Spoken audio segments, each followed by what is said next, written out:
Hi guys, Mami Park is here. So, I hope so. Ito ay very quick video kasi gabi na din. It's 11:30 pero ang bili-bili pa din ano. So, ah na ano na ako, nag-cut off na ako 29,000. May benta pa. May mga nasa 3,000 pa mahigit. 3,000. Mga 2,000. O, di ba? So, ibig sabihin, 30 plus today ang ating sales, no? Ayan, pero hindi naman iyan ang ating pag-uusapan. Pero related, no? So, i-emphasize ko lang guys yung question ni Sir Ricky Anuevo. No, so Sir Ricky Anuevo, nagtanong na rin sa akin yan dati. Ang tanong niya sa akin is yung kung daw ba yung 1.6 million sales monthly ng grocery ng asawa niya ay stable na ba. So nagkaroon po tayo ng vlog niyan. So sa mga hindi pa nakakapanood, hanapin nyo lang po dyan sa aking mga videos. So yung shoutout ko po sa susunod ko pong video. So this is a very quick kasi gabi na din po guys. Ang dami ko pong commitments tomorrow. So isisingit na po natin tong vlog na to. Yung tanong po kasi ni Sir Ricky Anuevo ay good day Mami Park. Dumarating din po ba sa inyo na hindi nyo nahihit yung daily target sales? And if it's happening, anong discarding ginagawa nyo? Thank you. Ayan. So, i-emphasize muna natin yung salitang target sales, no? So, sa Mami Park po kasi, yan po, for me, ang target sales po, ay yan po yung sineset po nating figures para sa long-term goals natin. Let's say, for example, for this year, ang target sales natin, kailangan maka 10 milyon tayo. O kaya naman sa monthly, ay maka 1 million sales 1 million sales tayo. So, yun po yung target natin. So, sineset natin yan, binibigyan natin yan ng probable or bibigay tayo ng figures na desired natin kasi yun yung napag-aralan natin, na-analyze natin or nakita natin na makakasustain ng ating makakapag-cover ng ating business expenses o mga overheads. And at the same time, ay pag after madeduct yan ng ating gross sales, meron tayong makukuhang magandang net income. So, kaya po tayo nagsaset ng target sales. Now, yung quota naman po na daily, no? Yung sa quota naman, iyan po yung short term, no? Yung short term, ibig sabihin ba, kumbaga ba, dahil meron tayong target sales for the month, magkano po ang dapat nating makota na sales every day. So, yun po yung inano ko lang po, nilinaw ko lang po, no? Ngayon, may mga times daw ba na hindi ko nahihit yung ating quota, no? Sa kanya po kasi daily sales target ang itinerm niya. So, iterm natin ng quota, daily quota natin para ma-hit natin ang ating monthly sales. Kasi monthly po nag-aayos ng financial si Mami Pat. Para malaman ko kung yung mga in-advance kong kinabig ay tama ba o baka umover na ako ng kabig sa tindahan, maapektuhan ang cash flow sa tindahan. Okay, so may dumadating po, may times po dumadating, paminsan-minsan may nasasalit na mga araw na hindi nahihit yung aking pinaka minimum daily quota na which is 20,000 pataas. So may mga dahilan po kung bakit. Sa isang buwan, may mga buwan po na nahihit ko all. May mga buwan naman po na hindi ko siya nahihit. Nagkukulang po ng halimbawa lang today hindi ko nahit. Nagkukulang po halimbawa ng 1,000, 1,500, 2,000, pinakamalaki na po 3,000. Ano po ang mga dahilan? May reason behind it kung bakit.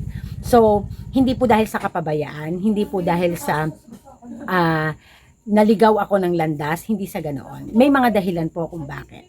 Unang-una ay isama na natin talaga ang isa sa mabigat na dahilan ay ang matumal talaga, pecha de peligro, kaya hindi nakahit ng sales. And at the same time, isasama rin po natin ito yung mas madalas for me na dahilan. Kasi isinet ko na po yung 20,000 pataas na pinakamababa kong mabit na daily quota, isinet ko na po yan sa pinakamababa.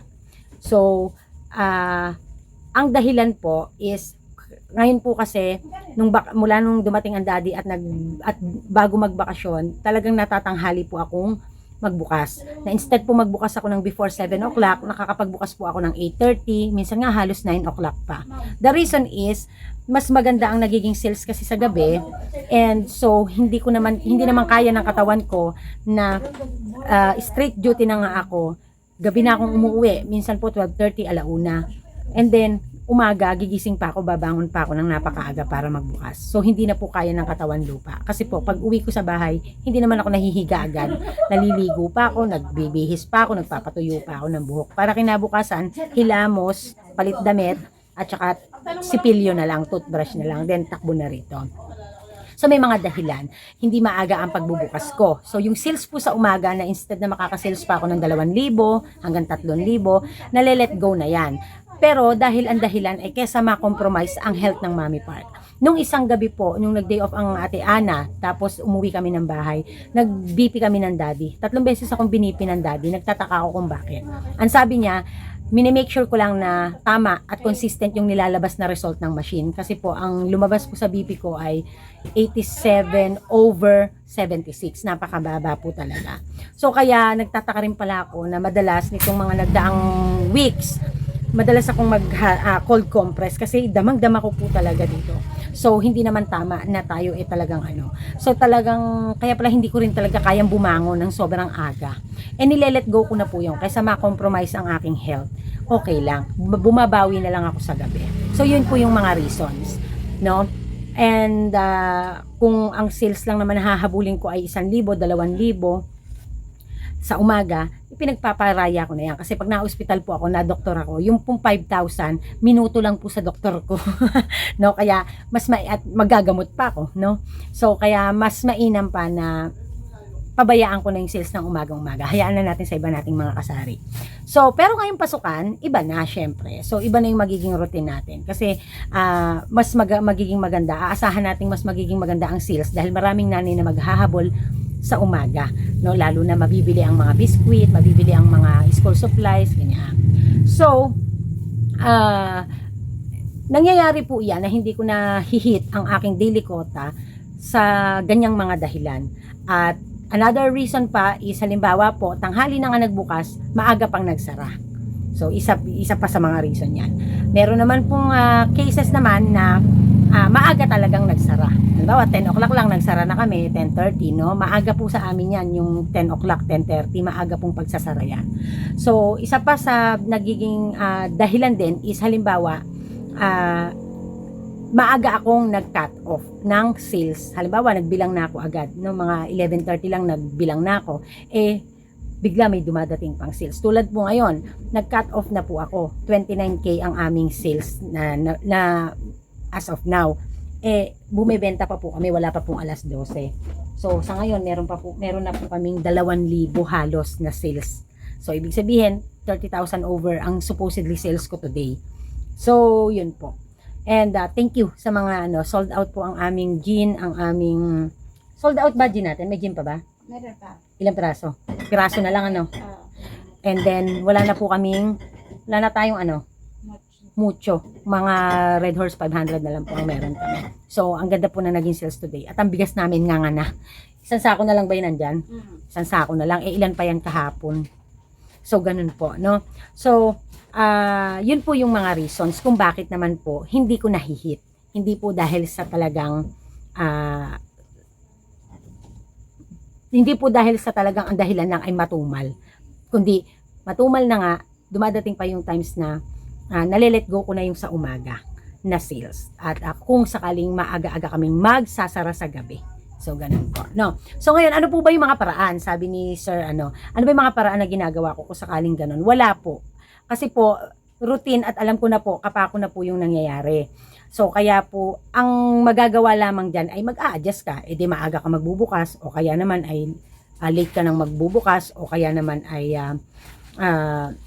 wala na po kasi talaga, yun lang po mga dahilan talaga nun Yun lang po talaga yung mga ginagawa. Mag-adjust ka kung gusto mo talaga na mas magandang sales at mas safe yung Napakadalang po kasing mangyari yan at may mga dahilan pang mabigat kung bakit nangyayari. May mga buwan na wala naman akong talagang consistent. Meron naman pong mga buwan na 2 beses, 3 beses, no? May nangyari po sa akin yan na umabot po ng 4 na beses. Yun po ay yung nung si Ate Ana umuwi ng probinsya. Tapos, eto pong si Ate Ana nagkaroon ng reliever. Kumuha ako ng reliever. Dahil nga po yung mga customer na ilag doon sa tinderang kinuha ko, na nasungitan, na ilag silang bumili. Kaya nadama ko, after a week, nadama ko na parang bakit ganun, hindi na maganda yung dating ng sales. So nangyari po, 4 na beses nung buwan na yon na nangyari yon na hindi ako kumota ng daily sales ko. However, nagawa ng paraan na, naging okay na, sumigla na ulit, no? So, napakadalang nang mangyari. At ang naging dahilan na lamang ay yun ngang hindi ako magbubukas ng napakaaga at o kaya naman ay maagang magsasara. Isasabay ng napakatumal pa, pecha de peligro. Pero po kung idadahilan lang po yung pecha de peligro alone, hindi po siya mabigat na dahilan kung bakit hindi ako nakabit ng minimum quota ko. Kasi minimum ko po ang 20,000 pataas. No, ganun po. So, although kapag hindi ako nakakabit, talagang nag-aalala din ako. Pero pag maaano ko naman po, bumabawi po iyan sa mga sumusunod na araw. Kasi yung mga susunod na araw naman po, kung mag-sales naman po, 24, 25, 27, 28, no, minsan pa 30,000, 30 mahigit. So, bawing-bawi. Yung sa isang buwan na ilang araw lang naman yung wala na hindi ko na-beat yung sales. Hindi nga umaabot ng 3 pataas na araw sa isang buwan yung hindi ko siya mabibit. Kasi yan po ay inalat ko na at inaral ko na po talaga. Dahil nga po bread and butter na ang tindahan, yun po talaga ang kailangan ng aming tindahan. Ang 20,000 pataas na magiging sales. At kung ito-total ko naman po iyan sa isang buwan, para na rin pong lumalabas na 20,000 mahigit yung nagiging daily quota ko. No? So, nung nakaraang buwan po, 'di ba, nagkaroon ako ng 652,000 na sales. 652,000 na sales. So, divide po natin sa 30. So, pumapatak po na 21,733 a day ang aking range ng aking daily quota. So, ganyan po. So, kung sakali man po na kung sakali man pong merong mga araw yan na hindi ko na-hit, napakadalang po talaga. No? So, anyways, ang isa pa na kaya din tayo ng figures natin na yan, sa tulad ko po, no, dahil bread and butter ko na siya, kailangan ko po kasing mapalabas yung desired kong net income. Kasi po, ang monthly expenses ko nasa 70,000 mahigit. Gagaan lang po iyan kapag nabawasan na po ang aking bayarin. Yung loan po na binabayaran ko na pinang-down sa property na 6 months to pay po. By October or first week ng November, tapos na po siya. So, ang laki po ng maigagaan kasi 14,000 mahigit din pumapatak monthly yun. So, mawawala na yon by November.